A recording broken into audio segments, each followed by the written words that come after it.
Bueno, esto es el típico espectro donde podemos ver que estas radiaciones van aproximadamente desde incluso la LS, pero empezaría, digamos, en los 3 kHz hasta los 300 GHz. Estas, a su vez, están divididas en una serie de componentes y quizás estas pueden ser las que más nos puedan interesar en el futuro. Aquí estaría la UMTS y el Wi-Fi. Son ondas de 0,3 y 30 GHz y, según la literatura de la antigua Unión Soviética, es quizá las radiaciones que por unos fenómenos de resonancia más nos pueden afectar. Y esto es importante ver que precisamente todas estas ondas, como hablábamos antes, están moduladas en muy bajas frecuencias, que era el audio este que veíais, que iba cabalgando, coincide con el espectro de producción de ondas eléctricas a nivel de la corteza cerebral, lo que se llama la electroencefalografía, que hay un solapamiento de todas estas ondas. Veis que el móvil pues, cubriría todo lo que es el segmento de la actividad cerebral, todo el campo hasta los 100 kHz de la ELF, ULF, y luego vemos cómo van aumentando las frecuencias, radio, televisión, la telefonía móvil analógica, lo anterior, y ya la GSM estaría en las super high frecuencias. Aquí tendríamos ya a partir de los 30 GHz los radioenlaces, que ya comunican las estaciones unas con otras, que son muy energéticas porque hay una relación entre la directividad y la longitud de onda. Entonces, estas relaciones son de muy baja, muy alta frecuencia, lógicamente, para aumentar la directividad de la luz. El siguiente. Bueno, para ya más INRI, esta es una diapositiva sacada del Reflex, en donde podéis ver en este eje aparece la formación de micronúcleos y aquí en diferentes condiciones. El micronúcleo es una especie de condensación de la cromatina del núcleo, indica un daño a nivel del cromosoma, con mayor o menor relevancia en función del número de micronúcleos que puedas encontrar. Y vemos que cuando este serían los micronúcleos que encontramos en una población control, otra población expuesta a un blanco, o sea que no es expuesta a un campo electromagnético, y esta es la diferencia cuando exponemos a estas células a únicamente el pulso fijo, cuando no hay pulso, es decir, con lo que es la onda no pulsada, lo que es la microonda, el carrier que os he enseñado al principio. Y, como veis, de repente hay una gran diferencia cuando estamos cambiando el sistema de funcionamiento del emisor de radiofrecuencias en on y en off, en on y en off. Cuando lo apagamos y lo encendemos, el hecho de apagar y encender el sistema de radiofrecuencias hace que la diferencia aumente considerablemente.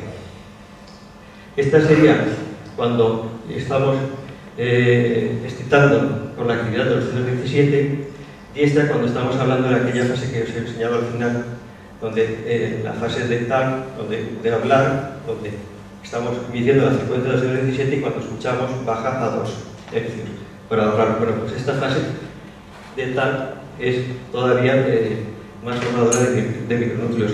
Y un poco para meter más leña al fuego de la controversia, tenemos que comparamos con una radiación ionizante radioactiva, por lo tanto, de radiación gamma, 0,5 grays, y, bueno, sorpresivamente, este estudio Reflex no encuentra una diferencia muy significativa entre ambas. Es decir, que quizá el grupo de científicos que tratan de desmitificar que la separación de radiaciones ionizantes y no ionizantes sea algo real, pues tiene aquí una clara contestación de que probablemente sea así, pero habrá que matizarlo mucho en el futuro, a la vista de estos resultados.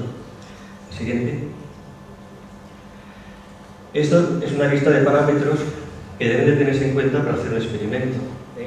La potencia, todo el mundo conoce, que se expresa en el campo cercano como SAR, o densidad de potencia cuando se alarga a largo campo, la longitud de onda, si estamos hablando de campo cercano o lejano, la polarización, si las ondas son continuas o pulsadas, como os he comentado antes en la diapositiva de reflex, la modulación, la frecuencia, la amplitud, la fase, la duración global, muy importante, la intermitencia de la exposición, acordaros del on y off, que aumentaba el número de micronúcleos respecto a la exposición continua, y si la exposición es aguda o crónica, y si tenemos campos estáticos y magnéticos de fondo. Para que una señal sea reconocida por el sistema celular tiene que haber una serie de circunstancias. Y una de ellas es que no sirve cualquier oscilación. Hay estudios, yo recuerdo estudios de alta radiación, o sea, de exponer al cultivo de células a unas radiaciones muy altas en la forma continua y no producir ningún efecto. Está con efectos muy por encima de incluso los 4 gramos por kilo de sal. Y sin embargo, con una señal mucho más baja, pero con estas propiedades de oscilación coherente, repetitiva, una duración mínima que permite un efecto, claro, el tiempo de exposición es muy importante. Una ventana de frecuencias, no todas las frecuencias nos afectan igual. Y los procesos son altamente cooperativos. Ojo, puede haber otros factores que pueden estar potenciando la toxicidad de nuestra radiación. Y todo se llama un modelo jerárquico temporal, de hecho. Entonces, la detección de frecuencia en estimadas bajas tiene varios modelos. Uno es el de Lvov, otro es que lo vamos a ver un poquito adelante, a continuación. Y bueno, otra serie de modelos que los pongo aquí y están en la información que les van a entregar. Seguid, por favor. Este es simplemente el modelo de Lvov, que es el que más se acepta, donde una partícula cargada describe unas órbitas ciclotrónicas con una frecuencia de ciclotrón que es directamente proporcional a la carga e inversamente proporcional a la masa. Bueno, esto se está produciendo en nuestras células en este momento, por la acción del campo magnético terrestre. Cuando exponemos a esta partícula a la actividad de un campo industrial, entonces, si existe una resonancia, si coincide, si la carga percibida por la masa coincide con la velocidad, con la frecuencia del ciclotrón, se produce este fenómeno. Es decir, que se acortan las distancias y disminuye el radio de giro. Y cuando deja de cesar la fuerza, la partícula sigue en marcha. Es decir, que tiene que coincidir la frecuencia del ciclotrón, o sea, de nuestro ion, con la del campo, con la resonancia ciclotrónica, por el campo magnético terrestre. Si esto coincide, esto se pone a girar independientemente